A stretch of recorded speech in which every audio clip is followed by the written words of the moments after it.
Welcome back to another episode of Inside the Magic. This is episode 6. Basically, what I wanted to do for this one is there's a song that is going to be on my new album. It's called Long Way Back. And it's a bit of a groover, bit of a nice and easy indie rock sort of jam. I had recorded the drums and bass and was moving on to acoustic guitar, and there's this sort of cheap, funky sounding acoustic. It's a Julian guitar that I just kind of keep around, mostly just for when I'm coming up with ideas in the studio.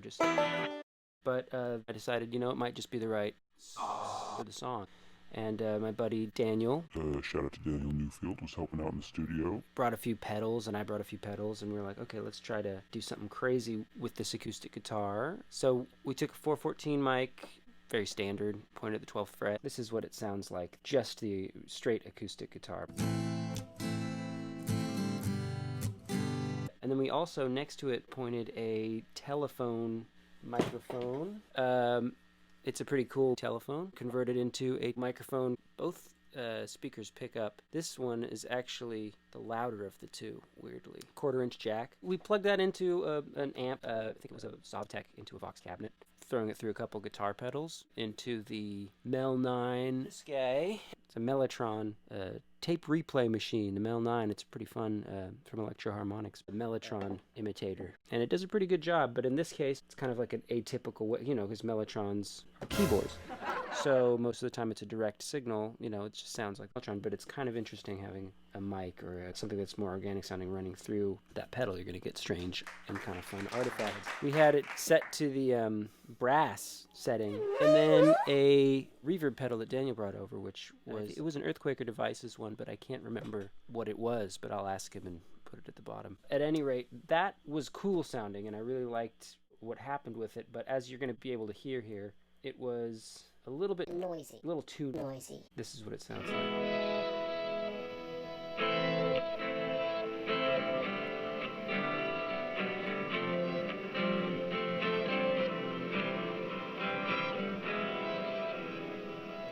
So it's cool, but there's just a lot of noise. And that's just, of course, running kind of a lo-fi mic in through pedals into an amp and then back into a mic. It's just inevitably going to be noise. And in some situations, I'm okay with, because it's part of a noisy big track and isn't going to pick up that much, but there's parts of the songs where it's primarily just guitar, and you really did hear a lot of that.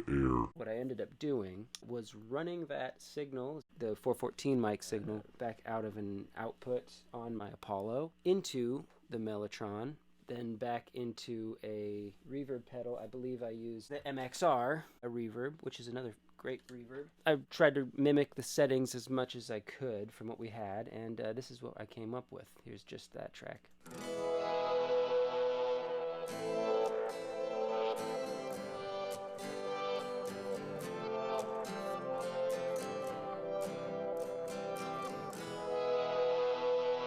That's one of the coolest things about these Apollos. It's really so convenient to just reamp something or send it out into an output and back into one of the other inputs on the Apollo, and you can duplicate the sound with different effects on it, pedals or outboard gear, or if you want to do something that's different than whatever plugins you have in the computer. So you put those two together.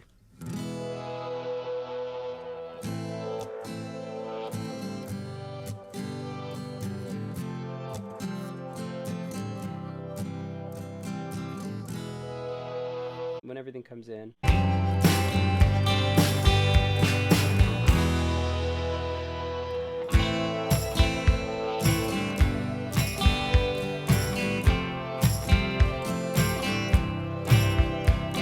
You can really also hear it in this section here.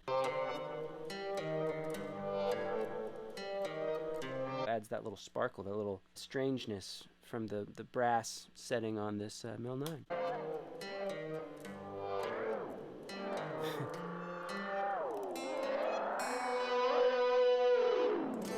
In this section you can hear some delay happening, which I was riding in real time to get it to feed back into the solo here, which you can hear.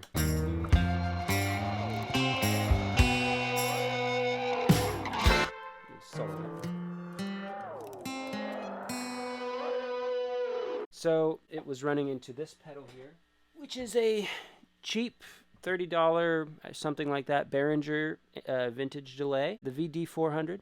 And you know what? This is pretty much a staple in my guitar chain live. And it's for doing stuff like that. I mean, it sounds good. For the price? Can't beat it. So there you have it. I just wanted to share that little tidbit with you. A little sprinkle on top, little cherry on top, little whipped cream, Little marshmallow and hot cocoa. whatever you like. That's what it is. It's a nice little trick that you could use in your arsenal if you want to, or you know, do your own thing with. But the idea of, not exclusively, certainly, I do a lot with plugins, Mostly with plugins. but adding bits of analog trickery on the way in and committing to things is nice. At some point, it's nice to get excited about something, record it, have it, love it, nurture it, send it out into the world. You can just tweak and tweak and tweak till the cows come home, and then you realize you never owned any cows. So you're not a farmer. You're not a rancher. You're a songsmith.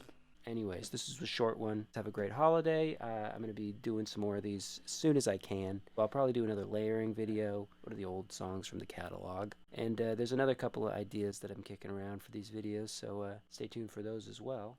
Like, comment, and subscribe to this channel here. Check me out on the social medias and Spotify, Apple Music, wherever it is that you get your music fix. You can find my music there. I've got an album and 2 EPs and a single that I put out in June, and there's more on the horizon, a whole new album. It's turned into a 12-song album. That's my little teaser for the day. Got a 12-song album coming your way. Anyways, have a great time doing it, whatever it is that you do, and I'll check in with you again soon.